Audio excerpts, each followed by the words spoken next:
Joey Nestler knew that he'd make a good cop one day. His father had been a cop, and so had his grandfather. Joey's grandfather had actually taken a bullet in the chest in 1968, sending him to early retirement. Being a cop was in Joey's blood, and even though he was only 28 years old and was being given crap assignments, he knew that one day he would rise to the top. Today was not that day, though. They'd assigned him another stupid bait and chase task, grunt work. Joey knew he had at least another 6 months of these bullshit assignments. That was fine with him.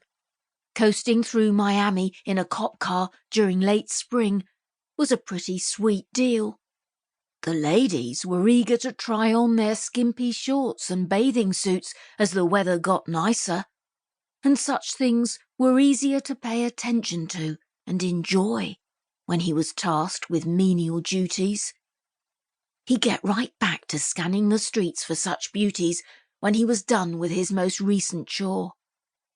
He parked in front of the ritzy townhouses, each new set of homes bordered by a pretentiously well-maintained set of palm trees.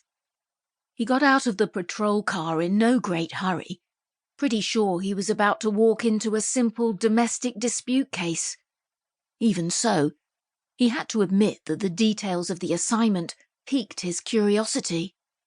A woman had called the precinct earlier that morning, claiming that her sister was not answering phone calls or emails.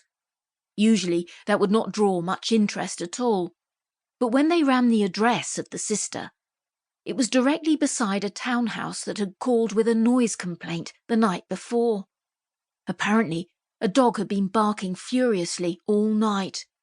Phone calls and knocks on the door to get the owners to shut up went unanswered, and when the police called the woman back to inquire about her sister, it was confirmed that her sister did indeed have a dog.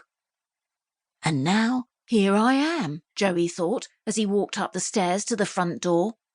He'd already stopped by the landlord's office to retrieve a key, and that in and of itself made the task a little more interesting than his typical busybody assignments. Still, he felt underused and a little silly as he knocked on the door. Given everything he knew about the case, he didn't even expect an answer.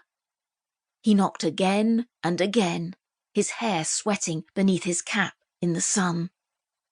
After 2 minutes, still no answer. He was not surprised. Joey took out the key and unlocked the door. He cracked it open a bit and shouted inside. "Hello? This is Officer Nestler with the Miami PD. I'm entering the house and—" The barking of a small dog interrupted him as it came rushing toward him. It was a Jack Russell Terrier, and while it tried its best to intimidate the strange man at the door, it also looked a little scared. Its back legs were trembling. "Hey, buddy," Joey said as he stepped inside. "Where's your mommy and daddy?" The little dog whined. Joey stepped further into the house. He had made 2 steps into the small foyer, heading for the living room, when he smelled the awful stench. He looked down to the dog and frowned. "No one has let you out in a while, have they?" The dog hung its head, as if it had perfectly understood the question and was ashamed of what it had done. Joey walked into the living room, still calling out.